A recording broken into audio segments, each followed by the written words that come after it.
21/10/2025 प्रातः मुरली। ओम शांति। बाप दादा मधुबन। मीठे बच्चे, हाजी मीठे प्यारे बाबा, सवेरे सवेरे उठ बाबा से मीठी मीठी बातें करो। विचार सागर मंथन करने के लिए सवेरे का टाइम बहुत अच्छा है। प्रश्न: भक्त की भगवान को सर्वशक्तिमान कहते हैं और तुम बच्चे भी, लेकिन दोनों में अंतर क्या है? उत्तर: वह कहते हैं भगवान तो जो चाहे वह कर सकता है, सब कुछ उसके हाथ में है। लेकिन तुम जानते हो, बाबा ने कहा है, मैं भी ड्रामा के बंधन में हूँ। ड्रामा सर्वशक्तिमान है। बाप को सर्वशक्तिमान इसलिए कहा जाता है क्योंकि उनके पास सर्व को सद्गति देने की शक्ति है। ऐसा राज स्थापन करता है जिससे कभी कोई छीन नहीं सकता। ओम शांति। किसने कहा? बाबा ने। ओम शांति। यह किसने कहा? दादा ने। अब तुम बच्चों ने यह पहचाना है, ऊंचते ऊंच की महिमा तो बहुत भारी है। कहते हैं सर्वशक्तिमान है तो क्या नहीं कर सकते। अब यह भक्त मार वाले सर्वशक्तिमान का अर्थ बहुत भारी निकालते होंगे। बाप कहते हैं ड्रामा अनुसार सब कुछ होता है, मैं कुछ भी नहीं कराता। मैं भी ड्रामा के बंधन में बंधा हूँ। सिर्फ तुम बाप को याद करने से सर्वशक्तिमान बन जाते हो। पवित्र बनने से तमो प्रधान से सतो प्रधान बन जाते हो। बाप सर्वशक्तिमान है, उनको सिखाना होता है। बच्चे, मुझे याद करो तो विकर्म विनाश हो जाएंगे, फिर वह सर्वशक्तिमान बन विश्व पर राज करेंगे। शक्ति नहीं होगी तो राज कैसे करेंगे? शक्ति मिलती है योग्य से, इसलिए भारत का प्राचीन योग बहुत गाया जाता है। तुम बच्चे नंबरवार याद कर और खुशी में आते हो। तुम जानते हो, हम आत्माएं बाप को याद करने से विश्व पर राज प्राप्त कर सकते हैं। कोई की ताकत नहीं जो छीन सके।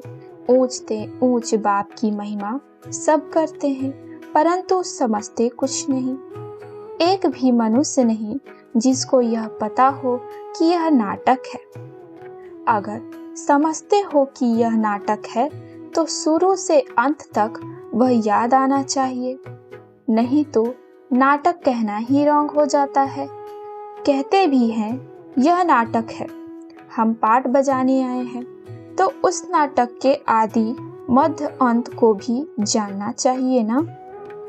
यह भी कहते हैं हम ऊपर से आते हैं, तब तो वृद्धि होती रहती है ना।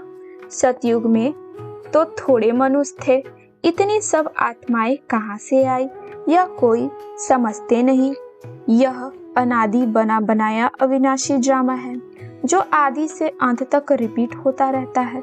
तुम बाइस्कोप शुरू से अंत तक देखो, फिर दोबारा रिपीट करके अगर देखेंगे तो चक्र जरूर हूबहू रिपीट होगा, जरा भी फर्क नहीं होगा। बाप मीठे मीठे बच्चों को कैसे बैठ समझाते हैं, कितना मीठा बाप है। बाबा आप कितने मीठे हो। बाबा बस अभी तो हम चलते हैं अपने सुख धाम में। अभी यह मालूम पड़ा है कि आत्मा पावन बन जाएगी तो दूध भी वहाँ पावन मिलेगा। श्रेष्ठाचार्या माताएं बहुत मीठी होती हैं, समय पे बच्चों को आपे ही दूध पिलाती हैं। बच्चे को रोने की दरकार नहीं होती। ऐसे ऐसे भी विचार सागर मंथन करना होता है। सुबह को बाबा से बातें करने से बड़ा मजा आता है। बाबा आप कितनी अच्छी युक्ति बताते हो श्रेष्ठाचारी राज स्थापन करने की। फिर हम श्रेष्ठाचारी माताओं की गोद में जाएंगे। अनेक बार हम ही उस नई सृष्टि में गए हैं। अभी हमारी खुशी के दिन आते हैं। यह खुशी की खुराक है, इसलिए गायन भी है। अतीन्द्रिय सुख पूछना हो तो गोप गोपियों से पूछो। अब हमको बेहद का बाप मिला है। हमको फिर से स्वर्ग का मालिक श्रेष्ठाचारी बनाते हैं। कल्प कल्प हम अपना राज्य भाग लेते हैं, हार खाते हैं, फिर जीत पाते हैं। अभी बाप को याद करने से ही रावण पर जीत पानी है, फिर हम पावन बन जाएंगे। वहाँ लड़ाई दुख आदि का नाम नहीं, कोई खर्चा नहीं। भक्ति मार्ग में जन्म जन्मांतर कितना खर्च किया, कितने धक्के खाए, कितने गुरु किए हैं। अब फिर आधा कल हम कोई गुरु नहीं करेंगे, शांति धाम सुख धाम में जाएंगे। बाप कहते हैं तुम सुख धाम के राही हो, अब दुख धाम से सुख धाम में जाना है। वाह, हमारा बाबा कैसे हमको पढ़ा रहे हैं। हमारा यादगार भी यहाँ है। यह तो बड़ा वंडर है। इसे दिलवाड़ा मंदिर की तो अपरंपार महिमा है। अभी हम राजयोग सीखते हैं, उनका यादगार तो जरूर बनेगा ना। यह हूबहू हमारा यादगार है। बाबा मम्मा और बच्चे बैठे हैं, नीचे योग सीख रहे हैं, ऊपर में स्वर्ग की रजाई है। झाड़ में कितना क्लियर है। बाबा ने कैसे साक्षात्कार कराए, फिर चित्र बैठ बनवाए हैं। बाबा ने ही साक्षात्कार कराया और फिर करेक्ट भी किया। कितना वंडर है। सारी नई नॉलेज है। किसी को भी इस नॉलेज का पता नहीं है। बाप ही बैठ समझाते हैं। मनुष्य कितना तमो प्रधान बनते जाते हैं। मनुष्य सृष्टि बढ़ती जाती है। भक्ति भी वृद्धि को पाते पाते तमो प्रधान बन जाती है। यहाँ अब तुम सतो प्रधान बनने का पुरुषार्थ करते हो। गीता में भी अक्षर है, मन मनाओ भव। सिर्फ यह नहीं जानते कि भगवान कौन है। अब तुम बच्चों को सवेरे सवेरे उठकर विचार सागर मंथन करना है कि मनुष्यों को भगवान का परिचय कैसे दे। भक्ति में भी मनुष्य सवेरे सवेरे उठकर कोठी में बैठ भक्ति करते हैं। वह भी विचार सागर मंथन हुआ ना। अभी तुमको ज्ञान का तीसरा नेत्र मिलता है। बाप तीसरा नेत्र देने की कथा सुनाते हैं। इसको ही फिर तीजरी की कथा कहा दिया है। तीजरी की कथा, अमर कथा, सत्यनारायण की कथा भी मशहूर है। सुनाने वाला एक ही बाप है जो फिर भक्ति मार्ग में चलती है। ज्ञान से तुम बच्चे साल्वेंट बनते हो, इसलिए देवताओं को पद्मापति कहते हैं। देवताएं बहुत धनवान पद्मपति बनते हैं। कलयुग को भी देखो और सतयुग को भी देखो, रात दिन का फर्क है। सारी दुनिया की सफाई होने में टाइम लगता है ना। यह बेहद की दुनिया है। भारत है ही अविनाशी खंड। यह कभी प्राय लोप होता नहीं, एक ही खंड रहता है। आधा कल्प फिर और खंड इमर्ज होंगे नंबरवार। तुम बच्चों को कितना ज्ञान मिलता है बोलो। वर्ल्ड की हिस्ट्री ज्योग्राफी कैसे चक्र लगाती है, आकर समझो। प्राचीन ऋषि मुनियों का कितना मान है, परंतु वह भी सृष्टि के आदि मध्य अंत को नहीं जानते। वह हठ योगी है। हाँ, बाकी उनमें पवित्रता की ताकत है जिससे भारत को थामेते हैं। नहीं तो भारत का पता नहीं क्या हो जाता। मकान की पोची आदि लगाई जाती है ना तो शोभा होती है। भारत महान पवित्र था, अब वही पतित बना है। वहाँ तुम्हारे सुख भी बहुत समय चलता है। तुम्हारे पास बहुत धन रहता है। तुम बच्चे, तुम भारत में ही रहते हो। तुम्हारा राज्य था, कल की बात है। फिर बाद में अन्य धर्म आए हैं। उन्होंने आकर कुछ सुधार कर अपना नाम बाला किया है। अब वह भी सब तमो प्रधान बन गए हैं। अब तुम बच्चों को कितनी खुशी होनी चाहिए। यह सब बातें नई को नहीं सुनानी है। पहले पहले तो बाप की पहचान देनी है। बाप का नाम, रूप, देश, काल जानते हो। ऊंच ते ऊंच बाप का पाठ तो मशहूर होता है ना। अभी तुम जानते हो वह बाप की ही हमको डायरेक्शन दे रहे हैं। तुम फिर से अपनी राजधानी स्थापन कर रहे हो। तुम बच्चे मेरे मददगार हो। तुम पवित्र बनते हो। तुम्हारे लिए पवित्र दुनिया जरूर स्थापन होनी है। तुम यह लिख सकते हो कि पुरानी दुनिया बदल रही है, फिर यह सूर्यवंशी चंद्रवंशी राज होगा, फिर रावण राज्य होगा। चित्रों पर समझाना बहुत मीठा लगता है। इनमें तिथि तारीख सब लिखा हुआ है। भारत का प्राचीन योग माना याद से विकर्म विनाश होते हैं और पढ़ाई से स्टेटस मिलती है। देवी गुण धारण करने हैं। हाँ, इतना जरूर है, माया के तूफान आएंगे। सवेरे उठकर बाबा से बातें करना है, बड़ा अच्छा है। भक्ति और ज्ञान दोनों के लिए यह टाइम अच्छा है। मीठी मीठी बातें करनी चाहिए।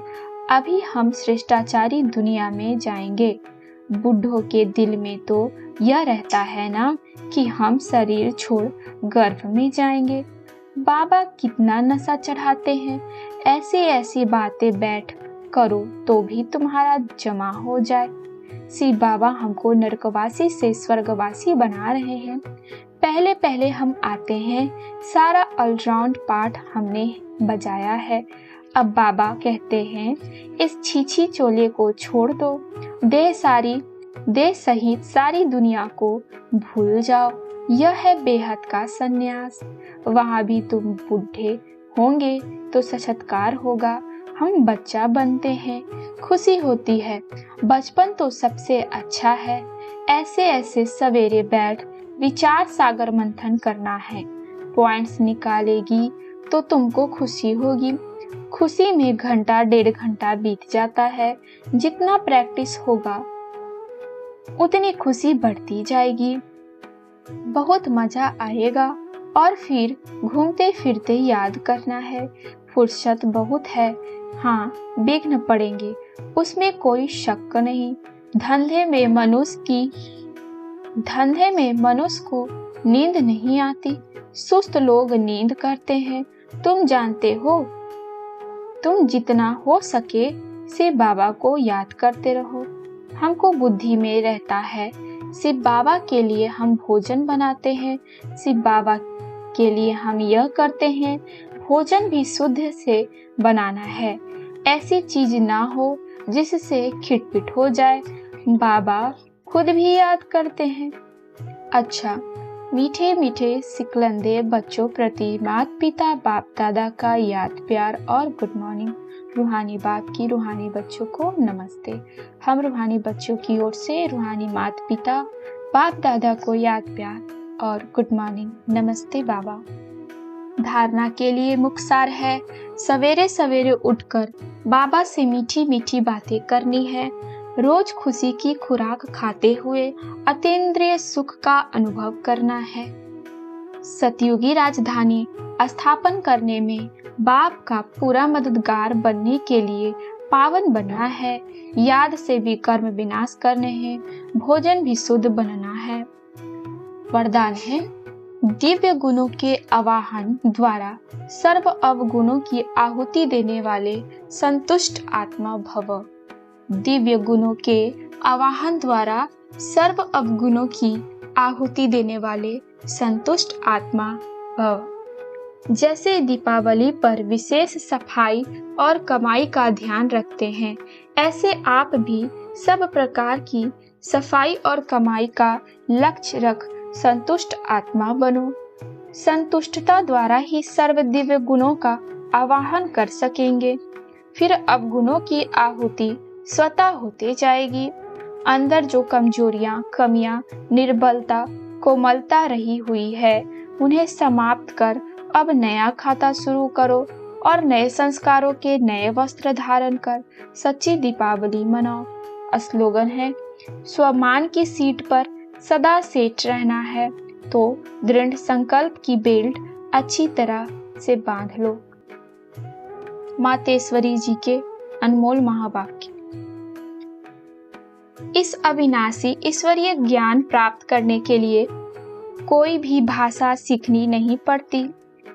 अपना जो ईश्वरीय ज्ञान है वह बड़ा ही सहज और मीठा है। इससे जन्म जन्मांतर के लिए कमाई जमा होती है। यह ज्ञान इतना सहज है जो कोई भी महान आत्मा, अहिल्याए जैसे पत्थर बुद्धि, कोई भी धर्म वाला बालक से लेकर वृद्ध तक कोई भी प्राप्त कर सकता है। देखो, इतना सहज होता है भी दुनिया वाले इस ज्ञान को बहुत भारी समझते हैं। कोई समझते हैं जब हम बहुत वेद शास्त्र उपनिषद पढ़कर बड़े बड़े विद्वान बने, उसके लिए यह फिर भाषा सीखनी पड़े। बहुत हठी योगी करें तब ही प्राप्ति हो सकेगी। लेकिन यह तो हम अपने अनुभव से जान चुके हैं कि यह ज्ञान बड़ा ही सहज और सरल है, क्योंकि स्वयं परमात्मा पढ़ा रहे हैं। इससे ना कोई हठ क्रिया, न जप तप, न शास्त्रवादी पंडित बनना, न कोई के लिए संस्कृत भाषा सीखने की जरूरत है। यह तो नेचुरल आत्मा को अपने परमपिता परमात्मा के साथ योग लगाना है। भल कोई इस ज्ञान की ना धारण कर सके तो सिर्फ योग से भी बहुत फायदा होगा। इससे एक तो पवित्र बनते हैं, दूसरा फिर कर्म बंधन भसीभूत होते हैं और कर्मातीत बनते हैं। इतनी ताकत है इस सर्वशक्तिमान परमात्मा की याद में। भल वो अपना साकार ब्रह्मातन द्वारा हमें योग सिखला रहे हैं, परंतु याद भी डायरेक्ट उस ज्योति स्वरूप शिव परमात्मा को करना है। उस याद से ही कर्म बंधन की मैल उतरेगी। अच्छा, ओम शांति। अव्यक्त इशारे स्वयं और सर्व के प्रति मनसा द्वारा योग की शक्तियों का प्रयोग करो। शांति की शक्ति का प्रयोग पहले स्वयं के प्रति तन की व्याधि के ऊपर करके देखो। इस शक्ति द्वारा कर्म बंधन का रूप मीठे संबंध के रूप में बदल जाएगा। यह कर्म भोग, कर्म का कड़ा बंधन, साइलेंस की शक्ति से पानी की लकीर मिसल अनुभव होगा। भोगने वाला नहीं, भोगना भोग रही हूँ यह नहीं, लेकिन साक्षी दृष्टा हो, इस हिसाब किताब का दृष्ट भी देखते रहेंगे। ओम शांति।